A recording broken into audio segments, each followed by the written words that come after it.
देखिए, इससे ज्यादा भद्दा मजाक क्या हो सकता है। यही बहाना अरविंद केजरीवाल जी का गुजरात इलेक्शन में था, जो वो कहते थे मेरी तो वोटें बढ़ रही हैं जी, मेरी आज 3% वोट बढ़ गई, आज मेरी और बढ़ गई वोट।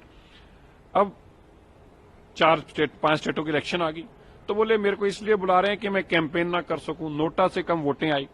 फिर बोले मैं लोगों के बीच में जा रहा हूं जी, मैं लोगों से पूछूंगा कि मुझे अरेस्ट कर रहे हैं, मुझे मुख्यमंत्री रहना चाहिए नहीं रहना चाहिए। 99.99% लोगों ने कहा अरविंद केजरीवाल जी आप बेईमान हैं, शराब का आपने घोटाला किया, आप मुख्यमंत्री नहीं रह सकते, आप जेल जाएंगे।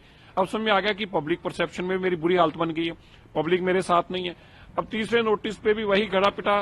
अब मैं चुनाव जो कि 5 महीने बाद आना है उसके लिए मुझे ईडी बुला रही है।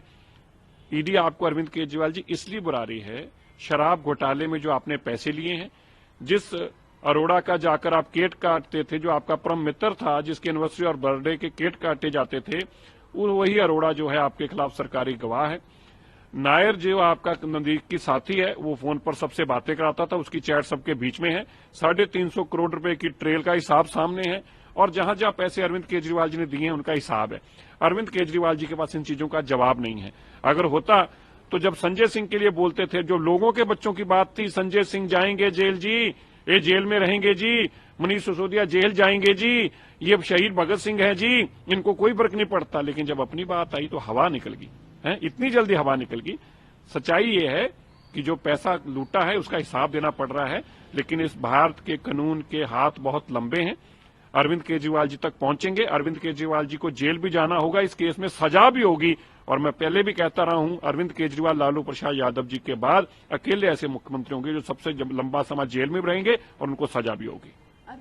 आसना का बहाना लगाते हैं, कभी चुनाव का बहाना लगाते हैं।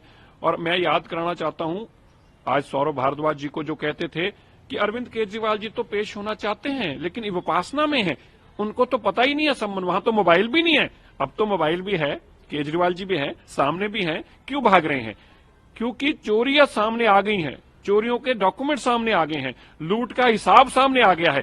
अब पता है कि हिसाब का जवाब नहीं है, इसलिए भाग रहे हैं।